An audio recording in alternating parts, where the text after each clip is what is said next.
Apa kabar, pioner sejati? Jika di video bagian pertama kita sudah membahas poin 1, yaitu CoinPy bukan kripto konvensional yang melakukan ICO. Video ini adalah bagian kedua dengan judul CoinPy memiliki underlying aset, kripto konvensional tidak. Tetapi sebelumnya, saya mengajukan disclaimer dulu nih ya.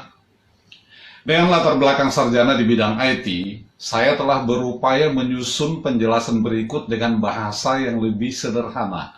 Tidak terlalu teknis dengan istilah-istilah IT, agar memudahkan pemahaman para pionir.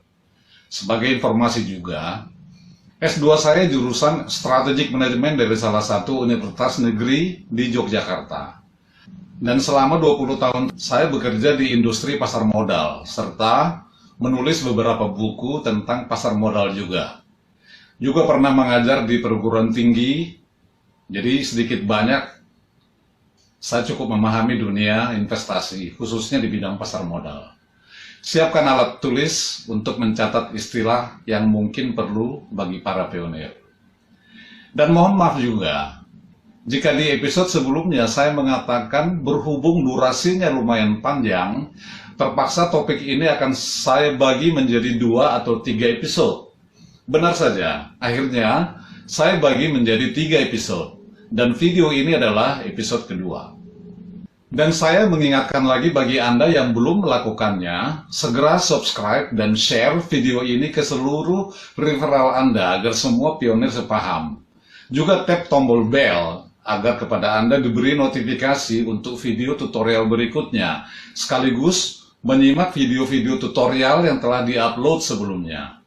Oh ya, pada salah satu video tutorial sebelumnya ada komen seperti ini. Saya bacakan intinya saja ya. Bitcoin dan Ethereum itu sudah jelas fundamental dan harganya. Pi Network diperdagangkan saja belum? Dan saya jawab seperti ini. Bitcoin, Ethereum, dan semua kripto yang ada saat ini tidak memiliki fundamental sama sekali. Pi Network punya, dan bisa dipertanggungjawabkan dari segi accounting. Itu jawaban saya. Kenapa saya katakan Bitcoin dan semua kripto lainnya tidak memiliki fundamental? Mau tahu kenapa? Karena fundamental itu harus bisa dianalisis laporan keuangannya. Ingat ya, persamaan akuntansi adalah aset sama dengan utang ditambah modal. Lantas, apa yang bisa dianalisis dari kripto konvensional seperti Bitcoin, Ethereum, Solana, dan kripto lainnya, sedangkan aset saja tidak punya? Selain itu, siapa yang bertanggung jawab jika suatu saat tiba-tiba harga kripto terjun bebas ke angka 0 dan tidak pernah bangkit lagi? Beberapa kripto yang sudah sempat heboh di pasar kripto, sudah ada yang mengalaminya. Bitcoin sendiri sampai sekarang pun tidak jelas siapa inisiatornya, apalagi kantor pusatnya. Jujur ya, saya sendiri tidak pernah bertransaksi kripto. Alasan saya adalah fundamentalis, tidak percaya grafis. Suatu saat akan saya jelaskan di video tutorial berikutnya kenapa saya tidak bertransaksi kripto. Semoga ketiga serial topik ini bisa memberi pemahaman bagi semua pionir. Mari kita lanjutkan. Yang kedua, CoinPy memiliki underlying aset, kripto konvensional tidak. Mengapa kripto konvensional seperti Bitcoin, Ethereum, dan lain-lain harganya sangat volatile atau bisa berubah dengan sangat cepat? Alasannya satu, yaitu kripto konvensional pada umumnya tidak memiliki underlying asset. Apa yang dimaksud dengan underlying asset itu? Underlying asset adalah aset unggulan yang dijadikan sebagai landasan atau alas suatu komoditi. Kita tahu, kripto itu kan hanya aset saja. Bisa diperdagangkan sebagaimana aset lainnya di bursa komoditi, seperti emas, forex, minyak bumi, kopi, dan lain sebagainya. Tentu saja hukum penawaran dan permintaan tetap berlaku seperti komoditi lainnya. Karena kripto tidak memiliki underlying aset, maka tidak ada harga yang bisa dijadikan sebagai acuan atau patokan. Inilah yang membedakan kripto dengan komoditi lainnya. Bahwa harga emas, forex, minyak, kopi, karet, dan komoditi lainnya relatif stabil dibandingkan dengan harga kripto karena memang komoditi-komoditi itu memiliki underlying aset. Yang mana? Ya komoditinya sendiri. Sekali lagi, disclaimer nih ya, kita tidak membahas tentang transaksi futures atau derivatives di sini. Lalu, apa saja underlying aset dari CoinPy Network? Banyak sekali. Kita bahas sebentar lagi. Tetapi, aset unggulan utamanya adalah diciptakannya domain, tanda kutip, pi.2, // atau kita singkat saja dengan domain pi, oleh Dr. Nicholas Kokalis dan kawan-kawan yang berbasis internet generasi ketiga, yaitu Web3. Kita tahu Dr. Nicholas Kokalis adalah guru besar bidang blockchain di Stanford University Amerika Serikat. Sebagai informasi, blockchain itu adalah sistem penyimpanan data catatan transaksi digital dengan banyak server yang saling terhubungkan. Yang kita gunakan dalam berinternet sekarang ini adalah Web2 dengan domain https://. Sedangkan domain pi berbasis Web3 jauh lebih aman dan nantinya bisa dikontrol sendiri oleh pribadi pengguna. Seluruh dunia, mau tidak mau, suka atau tidak suka, akan menggunakan domain pi ini. Mulai dari dunia bisnis, perbankan, pemerintahan, pendidikan, perhotelan, rumah sakit, pariwisata, dan semua segmen bisnis atau institusi pemerintahan yang memiliki website akan menggunakan domain pi. Bahkan nanti apabila Anda membuka media sosial seperti Facebook atau media entertainment seperti YouTube, Instagram, TikTok pun tanda kutip harus menggunakan domain pi ini. Pokoknya dunia internet akan berevolusi ke Web3. Mengapa harus Web3? Seperti dijelaskan oleh Dr. Cheng Diofan, salah seorang co-founder sekaligus menjabat sebagai Head of Product di Pi Network. Dalam cuitannya di Twitter, Pi Network akan memainkan lebih banyak peran di dalam infrastruktur Web3, seperti augmented reality, virtual reality, Internet of Things, dan Metaverse, yang semuanya akan menjadi teknologi yang sangat penting di era baru internet, di mana teknologi dan solusinya akan membuat internet lebih handal dan terhubung ke dunia nyata. Saya jelaskan dulu satu persatu. Menurut Ronald T. Azuma, tahun 2008, augmented reality adalah penggabungan benda-benda nyata dan maya di lingkungan nyata, berjalan secara interaktif dalam waktu nyata. Dan terdapat interaksi antar benda dalam 3 dimensi, yaitu benda maya terintegrasi di dalam dunia nyata. Penggabungan benda nyata dan maya dimungkinkan dengan teknologi tampilan yang sesuai. Interaktivitas dimungkinkan melalui perangkat-perangkat input tertentu, dan integrasi yang baik memerlukan penjajakan yang efektif. Sedangkan virtual reality adalah teknologi yang membuat pengguna dapat berinteraksi dengan lingkungan sungguhan dunia nyata yang disalin atau lingkungan fiktif yang hanya ada dalam imajinasi. Memang, sepertinya kita akan hidup di dunia dongeng jadinya. Tetapi teknologi ini sudah benar-benar nyata dan mau tidak mau, kita akan semakin terlibat di dalamnya ke depan nanti. Beberapa perusahaan teknologi informasi seperti Facebook misalnya sedang ngebut untuk mengembangkan teknologi ini. Aplikasi PayBao di Pi Network akan dapat digunakan sebagai infrastruktur pembayaran digital asli Web3. Aset digital akan menjadi benar-benar tanpa batas dan tanpa perantara, yang diharapkan dapat meningkatkan infrastruktur pembayaran Web2 yang mahal dan besar. Internet of Things akan menghubungkan berbagai perangkat melalui internet. Augmented reality menyematkan elemen visual digital ke dunia nyata, dan virtual reality membangun lingkungan yang dihasilkan komputer yang diisi oleh item aset digital.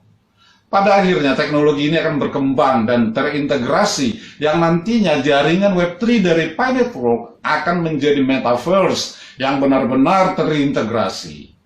Teknologi blockchain akan menjadi landasan jaringan Web3 di mana pengguna bahkan mungkin tidak menyadarinya, sama seperti kita yang jarang memikirkan server data dan protokol internet yang mendasari berbagai platform media sosial yang kita pergunakan sehari-hari. Blockchain sendiri adalah semacam sistem penyimpanan data digital yang terdiri dari banyak server berisikan catatan-catatan transaksi digital yang terhubung melalui kriptografi dan sudah dimanfaatkan oleh berbagai sektor. Salah satunya adalah untuk transaksi kripto. Pengguna dapat menampilkan koleksi digital kepada orang lain dan membuat serta memelihara identitas digital unik dengan bantuan teknologi NFT. NFT atau non-fungible token adalah aset kriptografis pada suatu blockchain dengan kode identifikasi unik yang membedakannya dengan yang lain.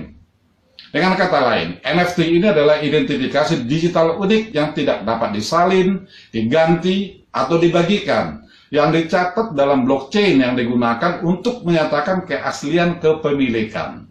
NFT ini dapat diperdagangkan dan ditukar menjadi uang fiat dan atau cryptocurrency maupun NFT lainnya, tergantung harga pasarnya di bursa kripto.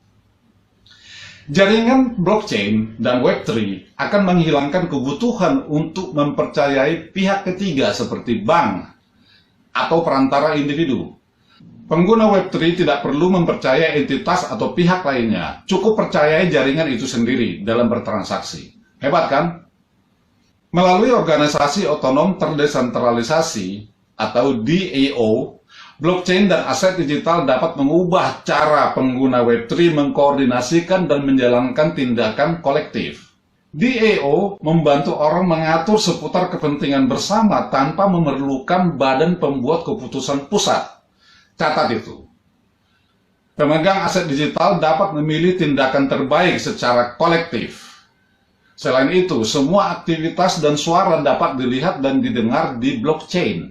Oleh karena itu, organisasi otonom yang terdesentralisasi dapat mempromosikan tingkat desentralisasi, keterbukaan, transparansi, dan sentrisitas komunitas dari jaringan Web3.